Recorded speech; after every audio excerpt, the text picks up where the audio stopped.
Hola, hola, bienvenue sur ma chaîne Madrid Galaxy. Comment ça fait plaisir d'être du Real Madrid. C'est beau, c'est bon.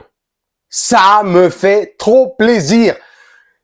Aujourd'hui, dans le match, deux remontadas. Ça fait trop plaisir. Mais que dire de plus? On est trop fiers d'être du Real Madrid. Les gens parlent trop sur nous, mais ils ont rien à faire. On continue à gagner nos matchs et en plus, on continue à gagner en Ligue des Champions, en Champions League. Ça fait trop plaisir. Aujourd'hui, vraiment incroyable, mais pas vraiment incroyable dans le jeu, mais incroyable Bellingham, Jude Bellingham. Je l'ai déjà dit 50 fois dans les vidéos. Le meilleur recrutement, le meilleur transfert de ces dernières années est au Real Madrid. Et quand je dis au Real Madrid, dans la meilleure équipe du monde, bien entendu, mais il est trop incroyable. Il fait des passes D, il marque au début pratiquement à tous les matchs. C'est justement, c'est stupéfiant.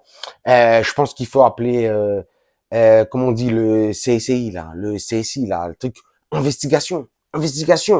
Il faut prendre son ADN pour comprendre qui est ce joueur, qui est ce phénomène, qui est Jude Bellingham. 20 ans il a.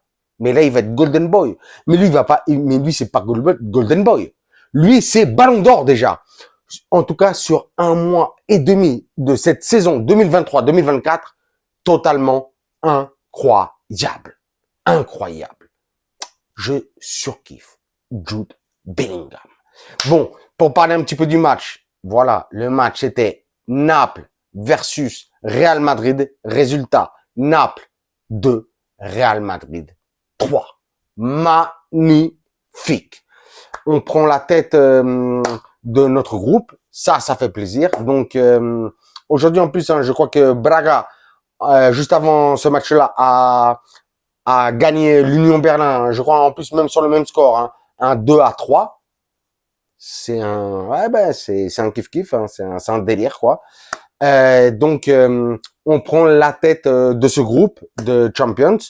Et ça me met bien. Même s'il y a eu du bon et du moins bon dans ce match. On va pas se mentir.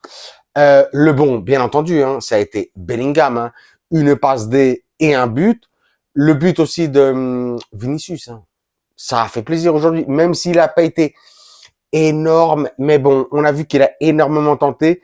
Et aussi, ce que j'ai beaucoup aimé, c'est qu'on est rentré et on est revenu dans ce schéma de jeu avec un joueur énormément offensif, qui propose énormément de choses sur le côté, sur la bande gauche.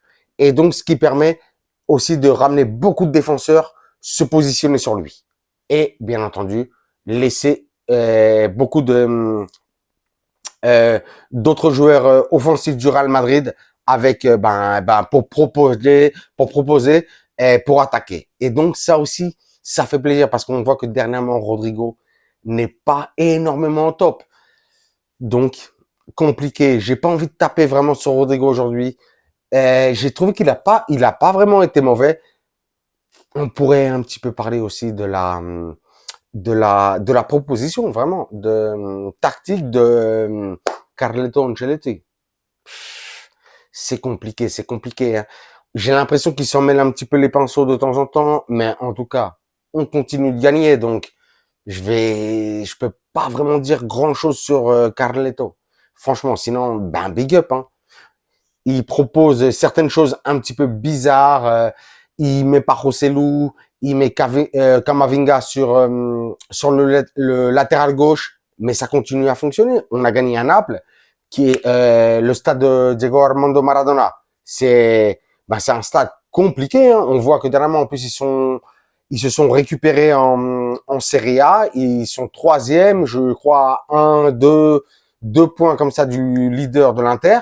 Donc, on peut pas vraiment dire grand-chose. Hein. Aujourd'hui, on a joué contre une grosse équipe, en vrai. On a joué contre une grosse équipe. Hein. Et on prend la victoire. Mais encore une fois de plus, hein, Bellingham, incroyable. Maintenant, on va parler un petit peu de Kepa. Kepa, sur le premier but, hein, on l'a vu. Hein. sur le premier but qui se foire, mais totalement. Il se foire totalement. Il sort pas assez bien sur le corner et ça, ça fait que qu'on se prend un but. On l'avait déjà dit, il va faire que des boulettes Kepa. Il était pas bon en Angleterre, avec l'équipe d'Espagne aussi, il s'est fait jeter.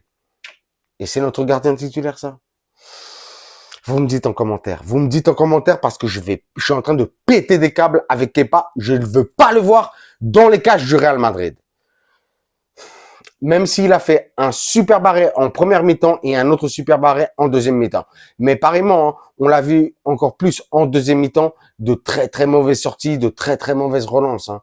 C'est bien beau de faire deux, trois beaux arrêts réflexes, mais ça sert pas à grand chose si t'es pas bon sur tout le match et surtout sur tous les matchs. Mais bon, on verra petit à petit, on en reparlera. La défense aujourd'hui pour moi n'a pas été bonne une fois de plus. Hein. Aujourd'hui, on a vu un Carvajal transparent, Camavinga qui a été assez bon sur son côté, mais on sait que c'est pas son rôle, même si aujourd'hui, encore une fois de plus, hein, il a été partout, surtout en première mi-temps. Hein. Donc, Camavinga, on peut pas lui demander beaucoup de choses de plus.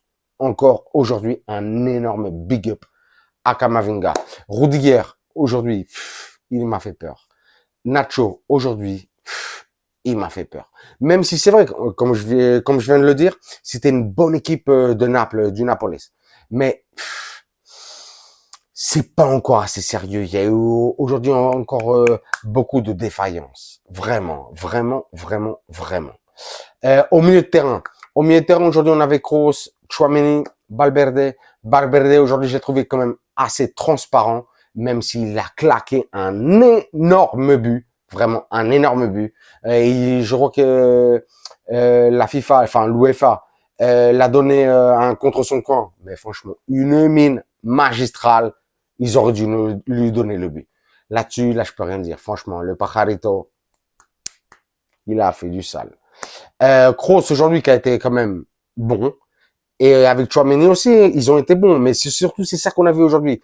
Comme dernièrement, je le disais. Normalement, Tchouaméni devrait jouer en vrai pivot. Et aujourd'hui, on l'a vu encore une fois de plus, jouer avec Kroos sur la même ligne. Sur la même ligne. Mais on veut pas ça. On veut avoir un vrai Tchouaméni numéro 5, vrai pivot pour défendre à lui tout seul, avec des personnes qui créent le jeu, qui construisent le jeu, mais aussi qui défendent avec lui. Mais aujourd'hui, on a vu que c'était vraiment la ligne avec avec Tchouaméni. Ça m'a déçu. Ça m'a déçu. Même si Tchouaméni aujourd'hui a été bon, hein, a été bon. Mais c'est pour ça qu'on a envie vraiment de voir un Tchouaméni tout seul ou sinon un Tchouaméni Camavinga au milieu de terrain. Et avec peut-être un Jude Bellingham juste devant, avec des ailiers. Et peut-être Joselu en attaquant. En attendant, Mbappé. On verra ce qui se passe. Ou en attendant, Haaland. On ne sait pas. En tout cas, match, bonne première mi-temps du Real Madrid. Deuxième mi-temps un petit peu compliqué. Au début de la deuxième mi-temps, Naples a été très bon, a eu pas mal d'occasions, mais on a gagné le match. Et ça, c'est le plus important.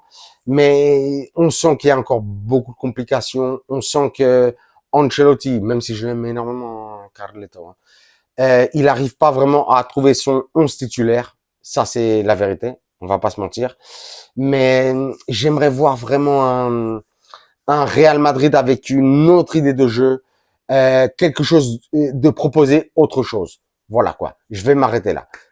Voilà, je vais m'arrêter là parce qu'après je commence à m'exciter, je commence à m'enflammer et j'ai pas envie. Sur ce, je vous dirais que notre prochain match à nous, ce sera contre Osasuna samedi à 16h15, horaire bien sûr ibérique, espagnol. Donc, que vous soyez dans n'importe quel pays, vous tapez sur internet, vous regardez horaire ibérique, horaire espagnol, pour voir à quelle heure c'est le match. Et sur ce, je vous dirai, comme d'habitude, vous vous abonnez. Un commentaire, ça me fait trop plaisir. Un pouce, un like. Et sur ce, comme d'habitude, je vous dirai hasta la próxima et à la Madrid.